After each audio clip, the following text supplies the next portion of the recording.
নাহমাদুহু ওয়া নুসাল্লি আলা রাসূলিহিল কারীম, আম্মা বাদ। আলহামদুলিল্লাহ। এটা বন্ধ করো। আলহামদুলিল্লাহ, আল্লাহ তাআলার লাখ কোটি শুকরিয়া যে আল্লাহ তাআলা আমাদেরকে সুস্থ রেখে সুস্থ অবস্থায় আমাদেরকে আজকে একটা গুরুত্বপূর্ণ ক্লাসে উপস্থিত হওয়ার জন্য তৌফিক দিয়েছেন, এজন্য শুকরিয়া আলহামদুলিল্লাহ। প্রিয় ভাইয়েরা, আপনারা দীর্ঘ সময় ধরে অপেক্ষা করছিলেন আজকের গুরুত্বপূর্ণ আলোচনা শোনার জন্য। আপনাদেরকে অসংখ্য ধন্যবাদ। আপনারা আপনাদের মূল্যবান সময় নিয়ে ক্লাসে উপস্থিত হওয়ার জন্য, এজন্য আপনাদেরকে অসংখ্য অসংখ্য ধন্যবাদ।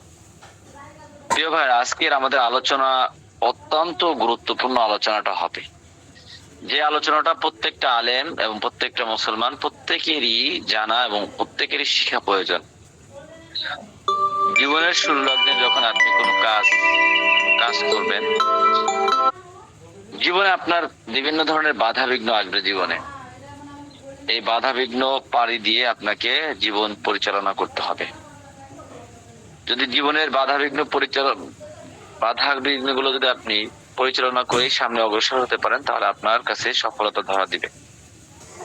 জীবনে আপনার অনেক ধরনের, পৃথিবীতে কোনো মানুষ নাই যার কোনো শত্রু নাই। প্রতিটা মানুষেরই শত্রু আছে। হয় আপনার পাশের মানুষই আপনার শত্রু, আপনি নিজেও জানেন না, মনে মনে ভরে আছে। প্রত্যেকটা মানুষেই এখন শত্রু আছেই, প্রতিটা মানুষেরই। আপনার সাথে আমার মনোমিলন হচ্ছে না, আপনার সাথে আমি পারতেছি না, তখন আমি কি করি? আপনার নামে একটা মামলা করি। কি মামলা? সরাসরি থানায় মামলা না করে আমরা কবিরাজের কাছে মামলা করি। কবিরাজ সাহেব আমাদের মামলা দেখে যে অমুকের নামে একটা তাবিজ করেন, ও যেন ক্ষতি হয়ে যায়, তার শরীর যেন অসুস্থ থাকে, এই হয় সেই হয়। বিভিন্ন কোয়ালিটিতে ভাবে আমরা কি করি, আমাদের মামলা দেওয়া হয়। এই মামলাগুলো আসলে মারাত্মক আকারে সমস্যা দাঁড়া করায় দিবে। তো এই মামলা যদি আপনি না ভাঙান, তাহলে আপনি একসময় অসুস্থ। একসময় দেখবেন যে এক ধরনের মানুষ সবসময় অসুস্থ হয়ে পড়ে থাকে। সবসময় যারা অসুস্থ হয়ে পড়ে, সবসময় অসুস্থ হয়, কিন্তু তাদের কোনো চিকিৎসা নাই, ডাক্তারি কোনো চিকিৎসা পাচ্ছে না। এরকম যারা আছে তাদেরকে আপনাকে বুঝতে হবে এরা ম্যাজিকের শিকার। অধিকাংশ ব্যক্তিরাই ম্যাজিকের শিকার হয়ে আছে। সেজন্য আমাদেরকে সবসময় মাথায় রাখতে হবে যে এই ধরনের রোগে আক্রান্ত আমরা অনেকে নিজেরাই হয়ে থাকি। যে আপনার শত্রু আপনার নামে মামলা করেছে, এই মামলা যদি আপনি না ভাঙান, তাহলে আপনি রোগে আক্রান্ত হয়ে পড়বেন। এজন্য প্রিয় ভাইরা, আপনাদেরকে অনুরোধ করব, আপনারা সব সময়, আমরা বিভিন্ন সময়, আপনার বাচ্চা অসুস্থ হয়ে পড়তেছে, আপনার বাচ্চা কান্নাকাটি করতেছে, আপনি মাথা ব্যথার সমস্যায় ভুগতেছেন, আপনি বিভিন্ন সমস্যার মধ্যে ভুগতেছেন, তো সব সমস্যার সমাধান আপনি দিতে পারতেছেন না। যদি আপনি এই সমস্যাগুলোর সমাধান না দিতে পারেন, তাহলে আপনি কি করবেন? আপনাকে সমস্যার সমাধান করতে হবে। সমস্যার সমাধান করতে হলে আপনাকে কয়েকটা বিষয় শিখতে হবে। আসলে সমস্যা আছে কিনা, আপনাকে কেউ সমস্যা করলো কিনা, এইটাও তো আপনাকে জানতে হবে যে আসলে সমস্যা করছে কি না। সমস্যা যদি না করে থাকে, তাহলে আপনি যেই সমস্যা, ওই সমস্যার সমাধান করার চেষ্টা করবেন। এই ক্ষেত্রে আমরা আজকে এমন কয়েকটা বিষয় শিখাবো, আপনাকে কোনোদিন কোন কবিরাজের কাছে যেতে হবে না। নিজের সমস্যা নিজেই সমাধান করতে পারবেন। আপনার কি সমস্যা হয়েছে? আপনার শরীরে কি কেউ জাদুটনা করছে? কেউ আপনার শরীরের মধ্যে কেউ তাবিজ করছে? আপনার বাড়িতে কোনো তাবিজ করছে? অথবা আপনার নামে কোনো মামলা করছে কিনা কবিরাজের দ্বারা? এটা আপনি নিজেই সমস্যার সমাধান বের করতে পারবেন, নিজেই সমস্যার সমাধান দিতে পারবেন। তো নিজের সমস্যার সমাধান নিজেই করতে পারবেন, নিজের সবকিছু নিজেই করতে পারবেন।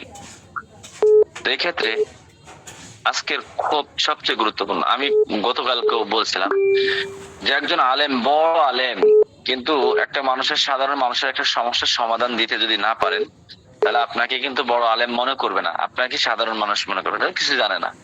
আর আপনি একজন কারি সাহেবও যদি হন, আপনি ওরকম আলেম না, কিন্তু আপনি একটা মানুষ একটা সমস্যার সমাধান নিয়ে আসছে, সমস্যা নিয়ে আসছে, এই সমস্যার সমাধান দিয়ে দিছেন। তখন আপনার কাছে সাধারণ মানুষের কাছে অনেক দামি, আপনি অনেক কিছু জানেন, আপনাকে অনেক বেশি মূল্যায়ন করবে। এই জন্য আমাদের আলেমদের প্রত্যেকটা বিষয়, আমি মনে করি প্রত্যেকটা আলেমের আহ প্রত্যেকটা বিষয় অভিজ্ঞতা অর্জন করা উচিত। যদি আমরা প্রত্যেকটা বিষয় অভিজ্ঞতা অর্জন করতে পারি, তাহলে দেখা যাবে যে আমাদের যোগ্যতা অর্জন হবে।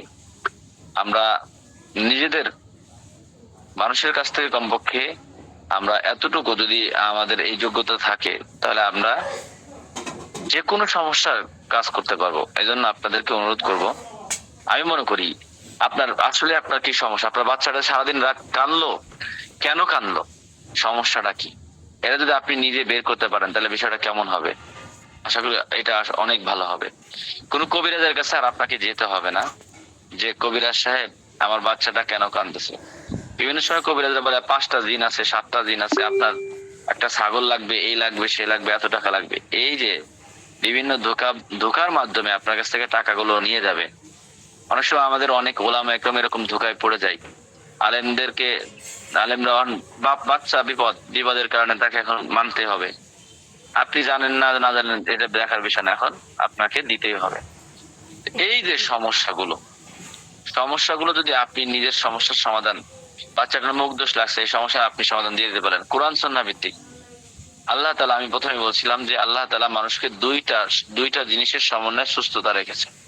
একটা হলো মানুষ হলো ন্যাচারাল মাটির তৈরি, মাটির জিনিস থেকে যেটা জিনিস তৈরি করা হয়, যে জিনিসগুলো উদ্ভিদ, এটা মানুষের শরীরের জন্য উপকারী।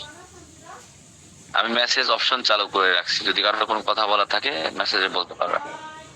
তো আমরা বিশেষ করে আহ আমরা আলেম মানুষ, আমাদের যদি কথার কথা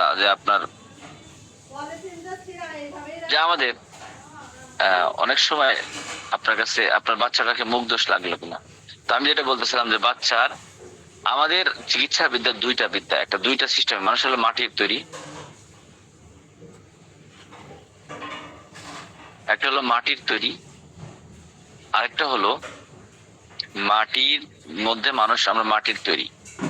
আর দ্বিতীয়টা হলো আমাদের শরীরের মধ্যে আল্লাহ তাআলার কুদরত আছে। মাটির তৈরি ন্যাচারাল জিনিস থেকে তৈরি হয়েছে, তো সেই হিসাবে আমাদের ন্যাচারাল জিনিস আমাদের শরীরের জন্য উপকারী।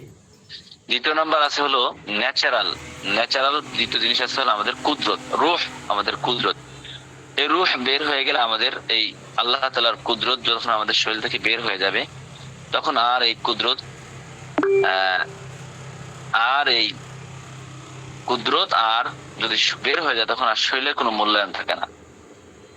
তো এই কুদরতি ভাবে আল্লাহ তাআলা কোরআনের আয়াত দিয়েছে, কিছু দোয়া, মাসনুন দোয়া দিয়েছে।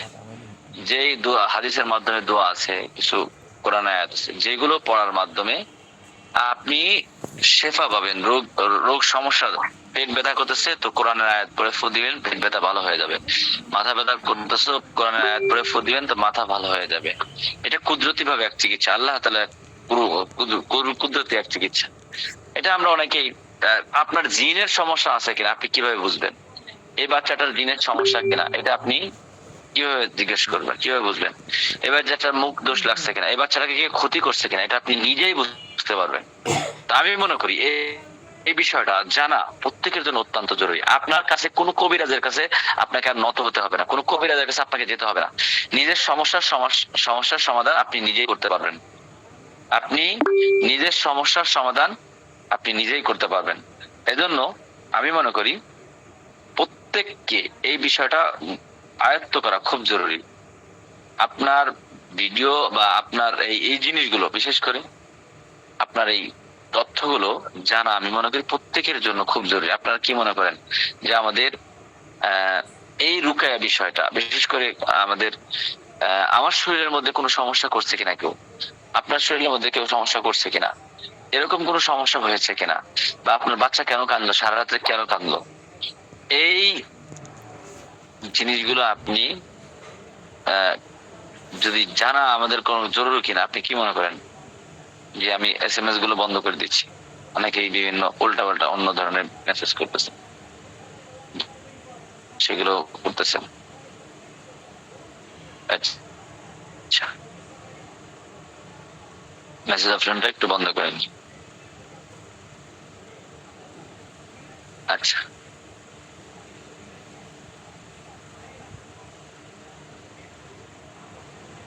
এক আলোচনার মধ্যে আরেক প্রশ্ন করে দেয়। আচ্ছা, এই জন্য আমি মনে করি আপনাদের প্রত্যেককে এই বিষয়টা শেখা খুবই জরুরি, কারণ আমাদের এই ব্যাপারগুলো আয়ত্ত করা। তো আমি আজকে আলোচনা করব কোন কোন আয়াতগুলো রুকায়ের আয়াত। আমরা অনেকেই জানি না যে কোন হাদিস কোরআনের মধ্যে কোন কোন আয়াতগুলো স্বাভাবিকভাবে রুকায়া করা হয়। আপনি রোগ নির্ণয় মানে আপনার সমস্যা কি, আপনার শারীরিক সমস্যা, নাকি আপনার কোনো জিনের সমস্যা, নাকি জাদু টানা করা হয়েছে, নাকি মুখ দোষ, নাকি বদ নজর, নাকি কেউ ক্ষতি করেছে, নাকি আপনার শারীরিক দুর্বলতা, নাকি আপনার শারীরিক জ্বর, আপনার কোন সমস্যা, এই সমস্যাটার সমাধান আপনি নিজেই করতে পারবেন, এই ব্যাপারটা আলোচনা করা হবে। এরপরে দ্বিতীয় নাম্বার আলোচনা করা হবে আপনি এগুলো কোরআন সুন্নাহ ভিত্তিক কিভাবে আপনি এগুলো ভালো করবেন, কোরআনের আয়াতের মাধ্যমে কিভাবে আপনি ভালো করবেন। প্রথমত আমরা কোরআনের বিভিন্ন আয়াত দ্বারা রুকায়া করা হয়, তার মধ্যে প্রসিদ্ধ কিছু আয়াত আছে। প্রসিদ্ধ কিছু আয়াত, তার মধ্যে এক নম্বর হলো সূরা ফাতিহা। আমি আয়াতগুলো আগে বলবো। সূরা ফাতিহা, সূরা বাকারার 1 এবং 5 নম্বর আয়াত, সূরা বাকারার 102 নম্বর আয়াত, সূরা বাকারার 163 নম্বর 164 নম্বর আয়াত, সূরা বাকারার 155 নম্বর আয়াত, সূরা বাকারার 285 এবং 86 নম্বর আয়াত, সূরা আল ইমরানের 18 এবং 19 নম্বর আয়াত, সূরা আরাফের 54 এবং 56 নম্বর আয়াত, সূরা আরাফের 117 এবং 122 নম্বর আয়াত, সূরা ইউনূসের 81 নম্বর এবং 82 নম্বর আয়াত, সূরা তাহার 69 নম্বর আয়াত, সূরা মুমিনের 115 এবং 118 নম্বর আয়াত, সূরা সাফফাতের 1 এবং 10 নম্বর আয়াত, সূরা আহকাফের 29 এবং 32 নম্বর আয়াত, সূরা আর রহমানের 33 এবং 36 নম্বর আয়াত, সূরা হাশরের 21 এবং 24 নম্বর আয়াত, সূরা জিনের 1 এবং 9 নম্বর আয়াত, সূরা ইখলাস, সূরা ফালাক, সূরা নাস। এগুলো দিয়ে স্বাভাবিকভাবে রুকায়া করা হয়। এই আয়াতগুলোর মাধ্যমে যত ধরনের মারাত্মক ক্ষতিকর জিন দ্বারাই জাদুক্রান্ত করা হোক, অথবা জিনের সমস্যা হোক, অথবা জাদু করা হোক, এই আয়াতগুলো দিয়ে স্বাভাবিকভাবে রুকায়া করা হয়। এরপরে জাদু ধ্বংসর আয়াত, যে সমস্ত আয়াতগুলো দিয়ে জাদু ধ্বংস করা হয়, কোন কোন সূরার কোন কোন আয়াতের মাধ্যমে জাদু ধ্বংস করা হয়। সূরা ইউসুফের 51 নম্বর 81 এবং 82 নম্বর আয়াত, আয়াতুল কুরসি, সূরা জিনের প্রথম 5 আয়াত, সূরা মুমিনের শেষ 4 আয়াত, সূরা রহমানের 26 এবং 27 নম্বর আয়াত, সূরা আল ইমরানের 54 নম্বর আয়াত, সূরা তাহার 69 নম্বর আয়াত, সূরা যুখরুফের 79 নম্বর আয়াত, সূরা বাকারার 9 এবং 10 নম্বর আয়াত। এই আয়াতগুলো দিয়ে স্বাভাবিকভাবে জাদু আক্রান্ত রোগীদেরকে রুকায়া করা হয়, জাদু ধ্বংস করা হয়। যদি কাউকে জিন, কালো জাদু বা যে কোনো ধরনের কাউকে জিন জাদু করা হয়, তাহলে তাদের জাদুগুলো ধ্বংস করা হয় সূরা ইউসুফ সহ, সূরা ইউসুফ, আয়াতুল কুরসি, সূরা জিন, সূরা মুমিন, সূরা আর রহমান, সূরা আল ইমরান, সূরা তাহা, সূরা যুখরুফের, সূরা বাকারা। এই আয়াতগুলো স্বাভাবিকভাবে জিন জাদু ধ্বংস করা হয়। আচ্ছা, একজন ভালো মুদাব্বির এবং চিকিৎসা হওয়ার জন্য আপনাকে কি কি শর্ত লাগবে? যদি আমাদের এখানে আলাদাভাবে রুকায়া একটা কোর্স করানো হবে পরবর্তীতে, যেখানে আপনি একজন যদি কেউ, এটা আমি জাস্ট প্রথমত যে সমস্ত ধারণাগুলো আপনার থাকা জরুরি, আপনাদেরকে সেই ধারণাগুলো আমি এখানে আওয়াম ভাবে আপনাদেরকে শেখাবো। কিন্তু যারা আলাদাভাবে কখনো যদি এই মুদাব্বির বিষয়, এই বিষয়ে যারা ইন্টারেস্ট আছেন, মানে যাদের শেখার খুব বেশি আগ্রহ, তাদেরকে আমি আলাদাভাবে একটা কোর্স করাই দিব, যেটা আপনি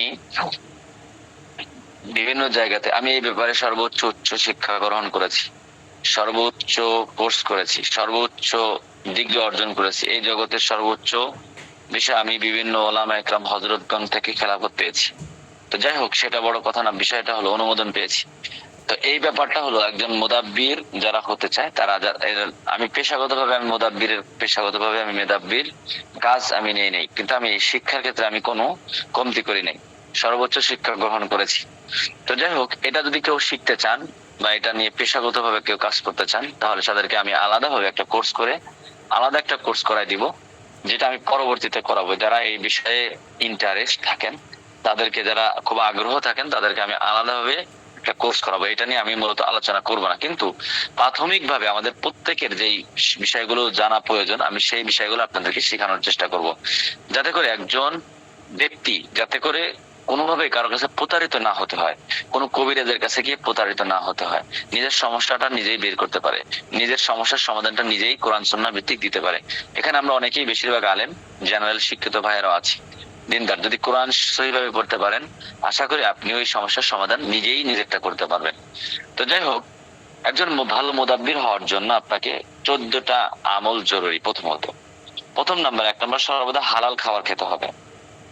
2 নাম্বার, তাহাজ্জুদের নামাজ আদায় করতে হবে, বেশি বেশি কোরআন শরীফ পড়তে হবে।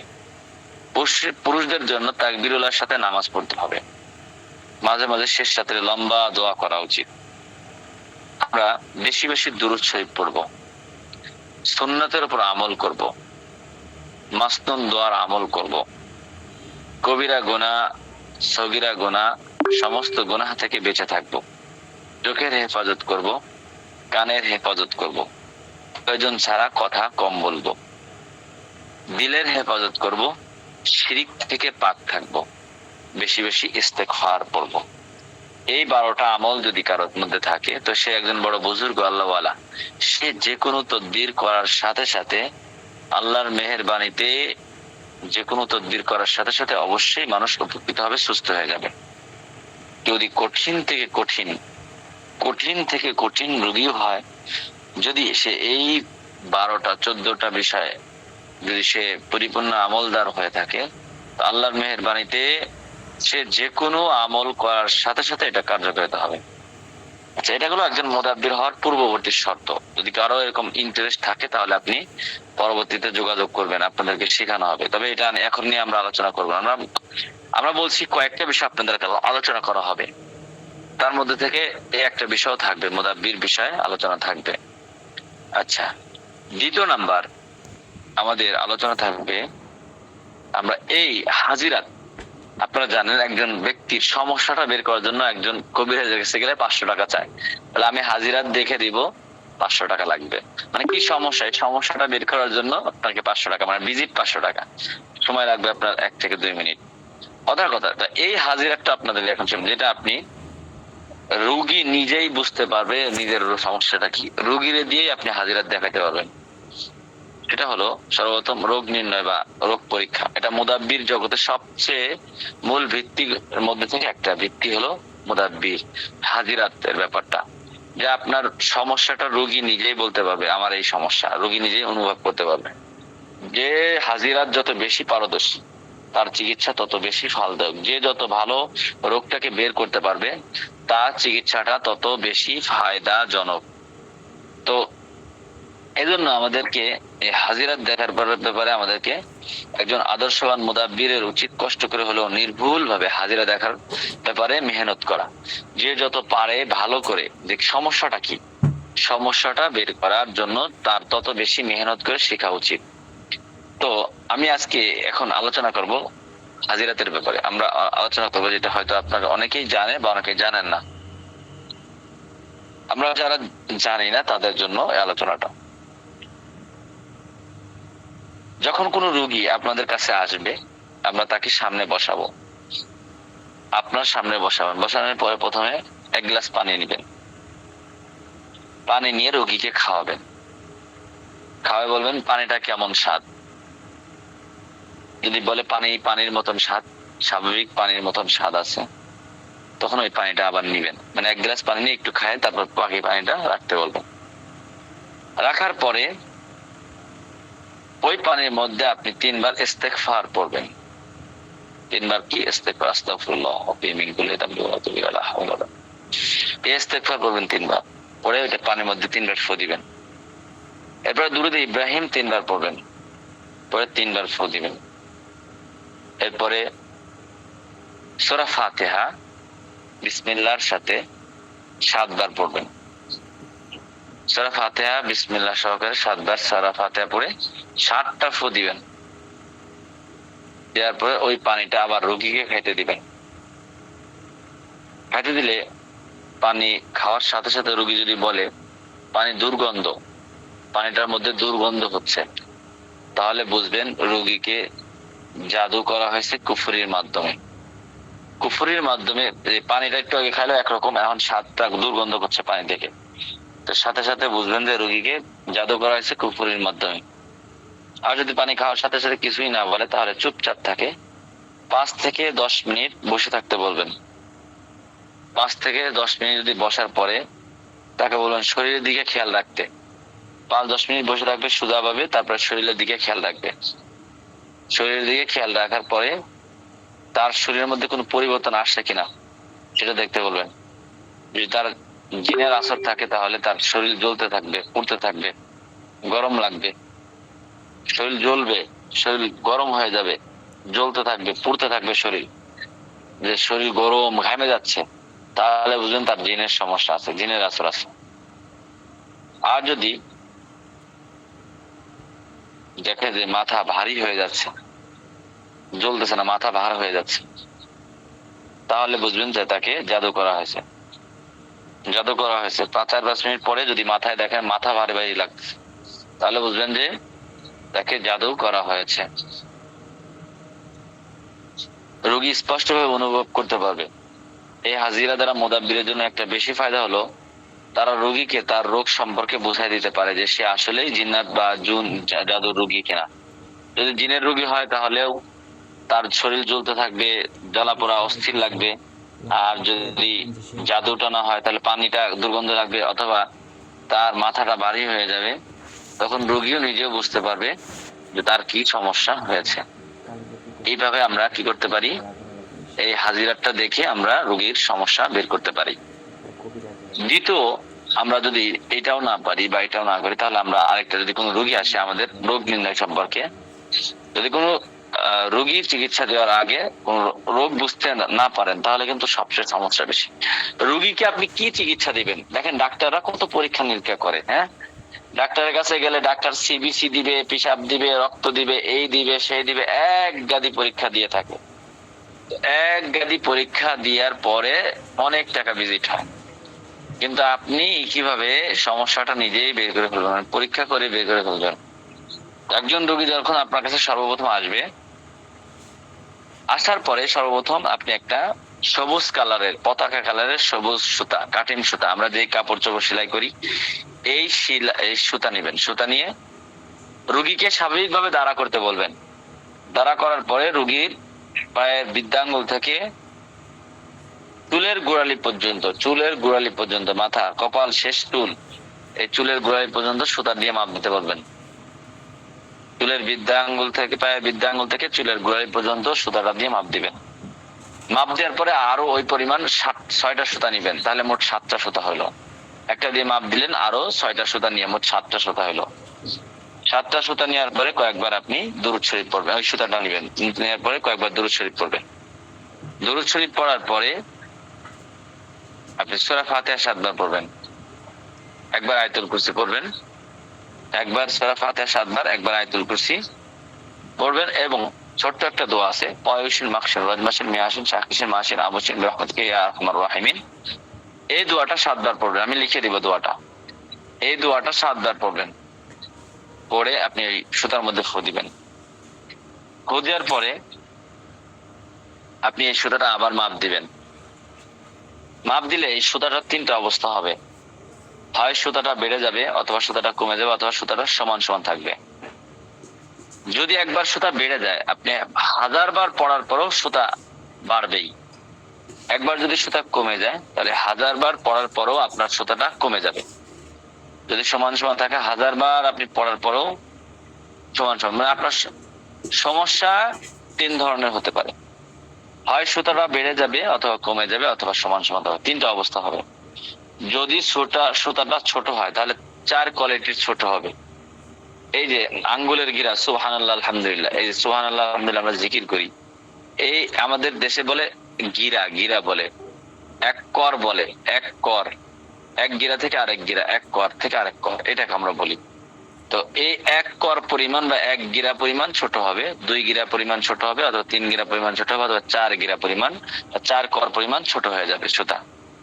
তাহলে যদি সুতা যদি ছোট হয় তাহলে 4 রকম ছোট হবে, আর যদি বাড়ে তাহলে 3 প্রকার, 1 গিরা, 2 গিরা, 3 গিরা। 1 গিরা বাড়বে, 2 গিরা বাড়বে, অথবা 3 গিরা বাড়বে।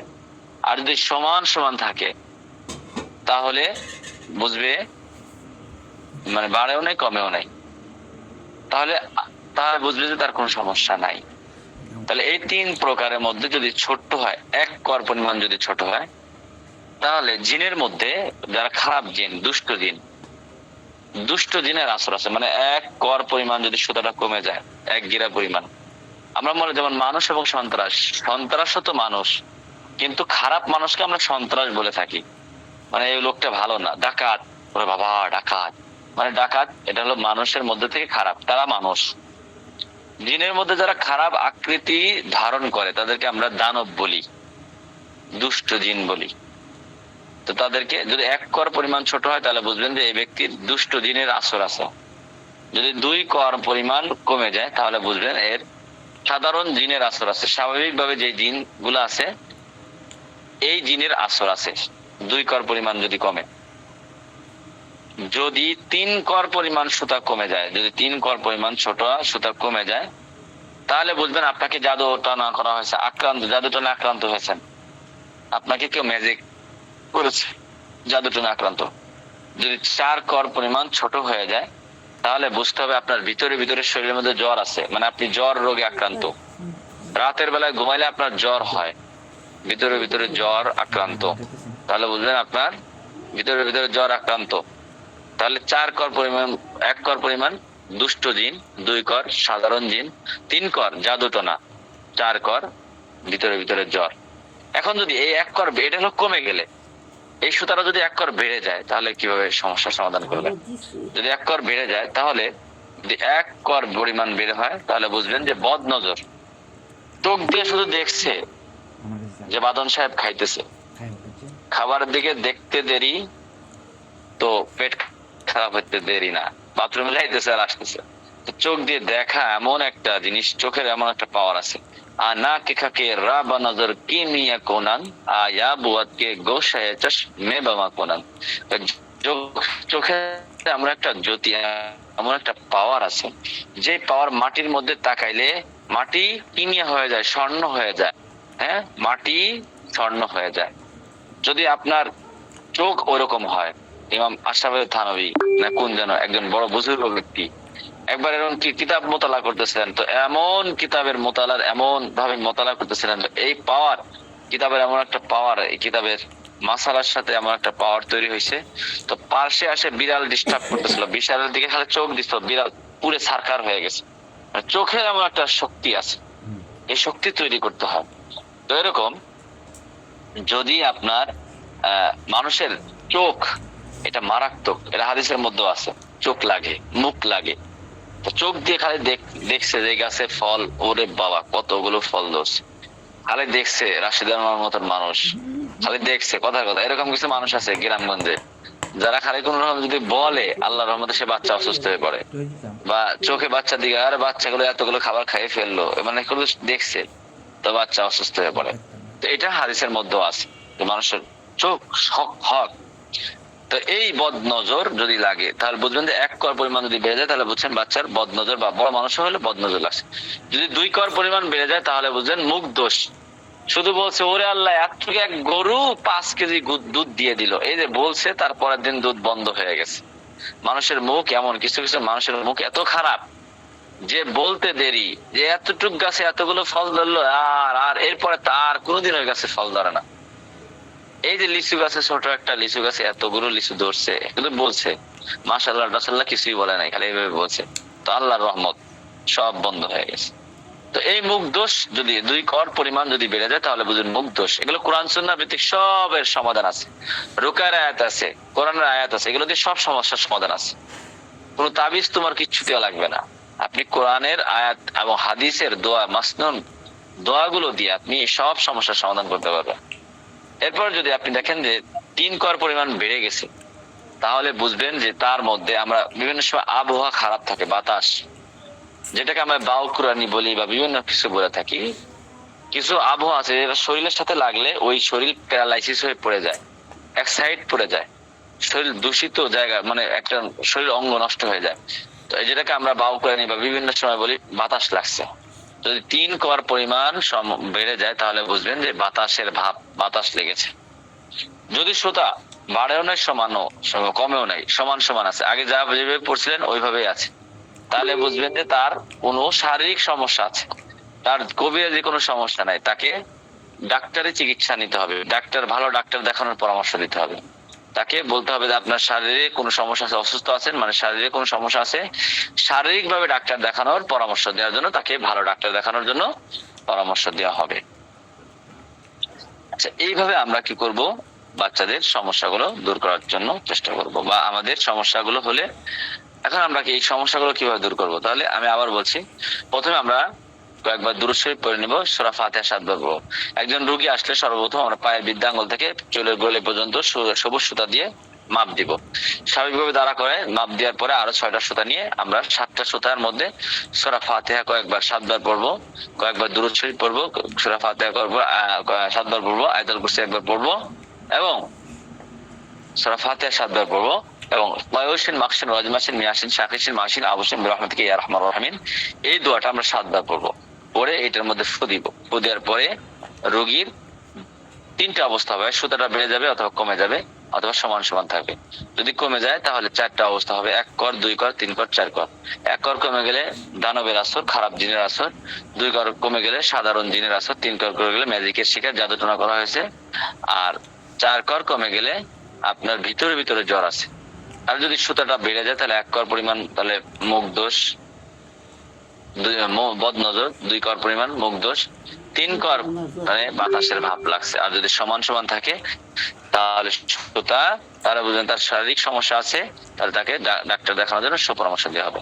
এখন আসেন, যদি আমাদের বাচ্চাদের এই সমস্যা, আমরা দেখলাম যে বাচ্চার জিনের আসর আছে, তাহলে আমরা করণীয় কি। আমরা বাচ্চাদের সমস্যাটা, যদি কোনো বাচ্চার জিনের সমস্যা থাকে, তাহলে আমরা এক পরীক্ষা নিরীক্ষা করে দেখলাম বাচ্চার জিনের সমস্যা আছে, তাহলে আমাদের করণীয় কি। তাহলে প্রথমে আমরা সূরা সদের 34 নম্বর আয়াত, সূরা সদের 34 নম্বর আয়াত বাচ্চার বাম কানে পড়ে ফু দিব। আল্লাহ চাহে তো বাচ্চা যদি বেহুশ হয়ে যায় তাও ফিরে আসবে, হুশ ফিরে আসবে।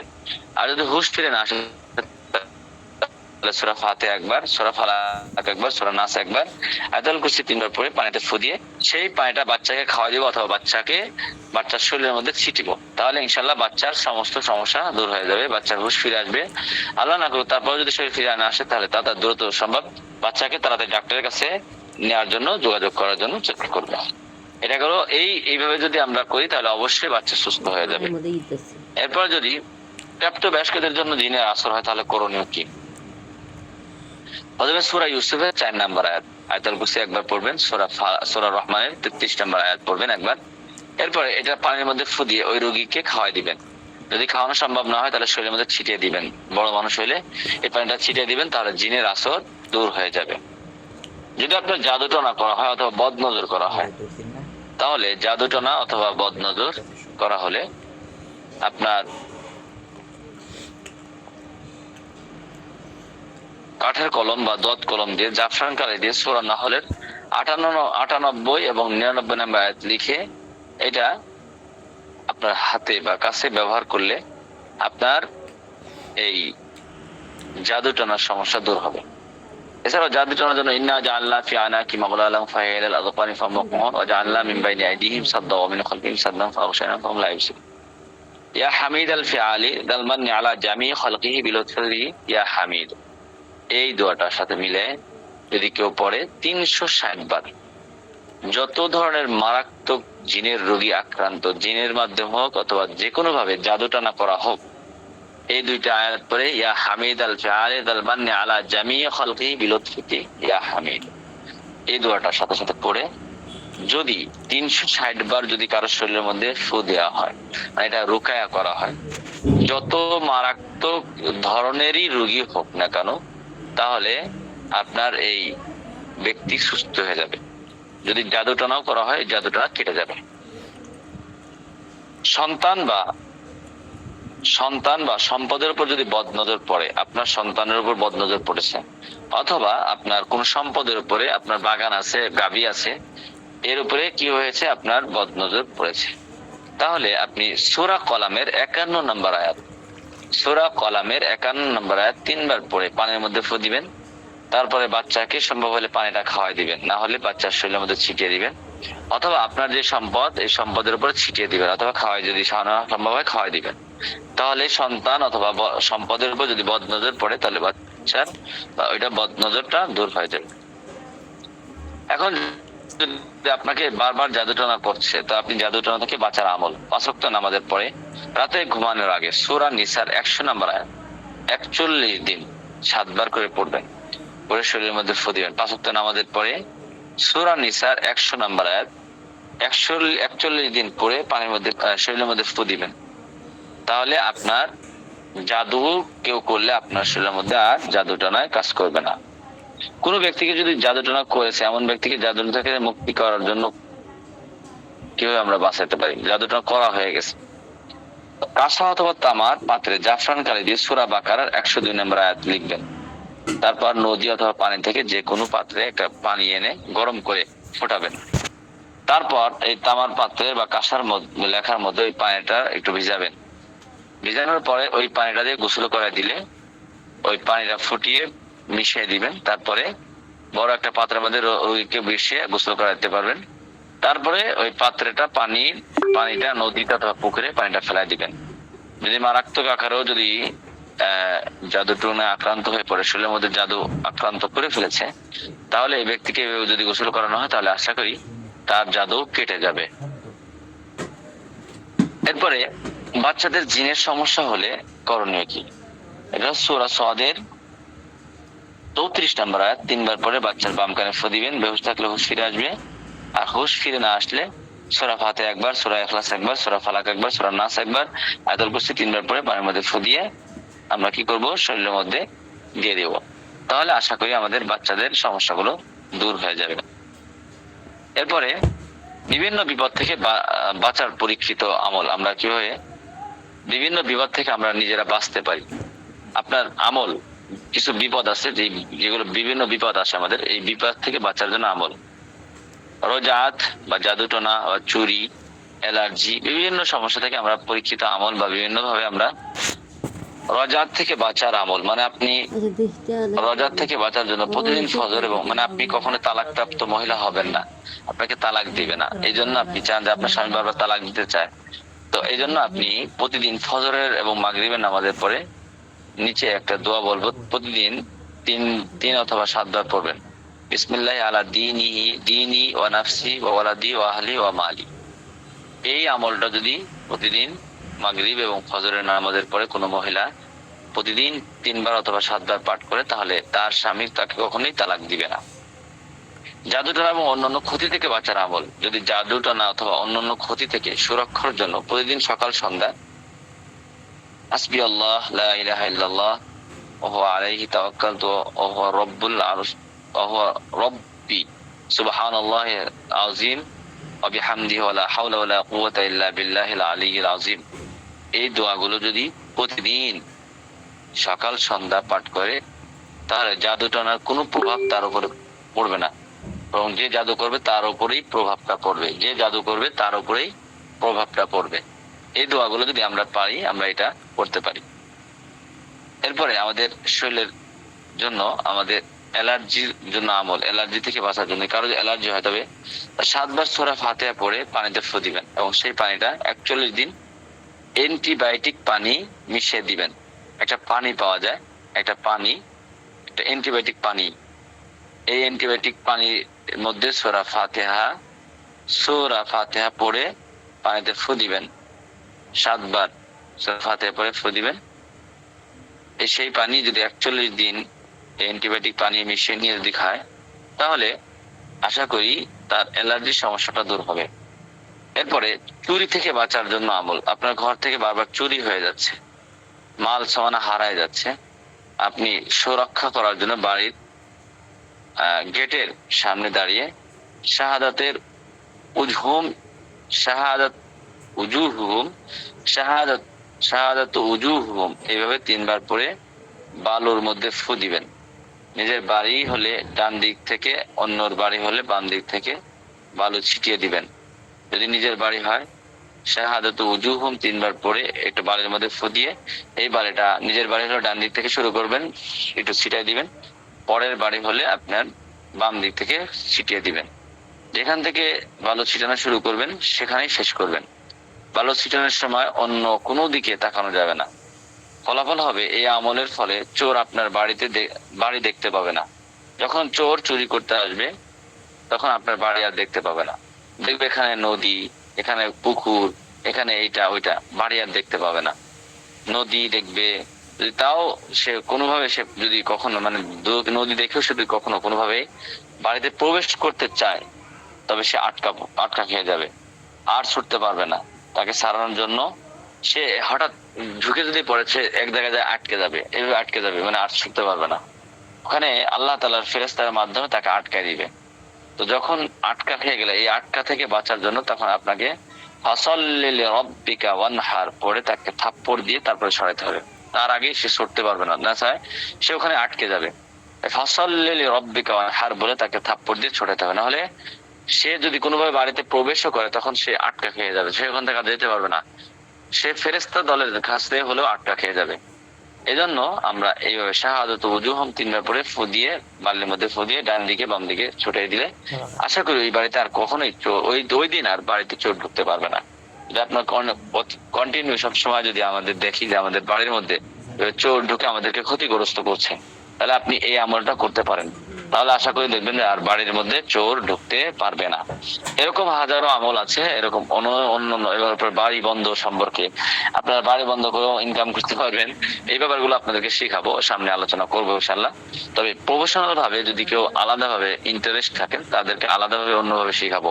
কিন্তু আমাদের এখানে এই কোর্সে আপনার 1 মাস, 1.5 মাস, 2 মাস, 3 মাস যে কোর্সটা হবে আপনাদেরকে, এখানে মার্কেটিং, অনলাইন মার্কেটিং এবং বিভিন্ন প্রোডাক্ট সম্পর্কে, প্রোডাক্ট তৈরি করা এবং পাশাপাশি সুস্থতা রাখার জন্য, ন্যাচারাল ভাবে সুস্থ থাকার জন্য যে পদ্ধতিগুলো এবং কুদরতি ভাবে যেভাবে সুস্থ থাকার জন্য আমাদের জরুরি প্রয়োজন, সেই জিনিসগুলো আপনাদেরকে শেখানো হবে।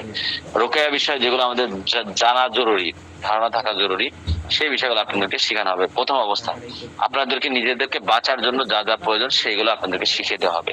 একজন ব্যক্তি সুস্থ থাকার জন্য পরিবার পরিজনকে নিয়ে সুস্থ থেকে সে ইনকাম করতে পারে, সেই পদ্ধতিগুলো আপনাদেরকে শেখানোর চেষ্টা করবো ইনশাআল্লাহ। যদি আপনারা প্রতিদিন ক্লাসগুলো করতে পারেন, প্রতিদিন গুরুত্ব সহকারে ক্লাসগুলো করেন, আমি আশা করি আপনাদের এই সমস্যার সমাধানগুলো আমি নিজেই করে দেবো ইনশাআল্লাহ। তো সেজন্য আপনারা যদি এই আলোচনা, গুরুত্বপূর্ণ আলোচনা, এই গুরুত্বপূর্ণ আলোচনাগুলো যদি আপনার প্রতিনিয়ত, এই আজকে যেমন একটা গুরুত্বপূর্ণ আলোচনা ছিল, এরকম সামনের আলোচনাগুলো আরো গুরুত্বপূর্ণ আলোচনা আসবে। যদি আপনি এই ধরনের গুরুত্বপূর্ণ আলোচনাগুলো শুনতে চান বা শিখতে চান, তাহলে আপনাকে ক্লাসে উপস্থিত থাকতে হবে। আপনি যদি ক্লাসে উপস্থিত না থাকেন, আপনাকে যতই আপনাকে আমরা বলি আপনি ইনকাম করতে চান, আপনাকে ইনকাম করার ব্যবস্থা করবেন, আপনি করতে পারবেন না। কারণ আপনি ক্লাসই যদি মূল, আপনাদের সবচেয়ে গুরুত্বপূর্ণ বিষয় হলো ক্লাসটা যদি আপনি ঠিক মতন করেন, তাহলে আপনার দ্বারা কিছু করা সম্ভব হবে। এজন্য প্রিয় ভাইরা, আমরা প্রত্যেকেই গুরুত্ব সহকারে আমাদের ক্লাসগুলো আমরা করব। ক্লাসে যদি আমরা থাকি, তাহলে ইনশাল্লাহ আমরা আমাদের সফলতা অর্জন করতে পারবো। আমি মনে করি আজকের আলোচনাটা কি গুরুত্বপূর্ণ কি ছিল কিনা, আজকের আলোচনাটাকে আমাদের জানার প্রয়োজন ছিল কিনা, যে বিষয়টা আজকে আলোচনা করলাম আপনাদের লেখার জন্য দিছি, মেসেজ অপশন চালু করছি।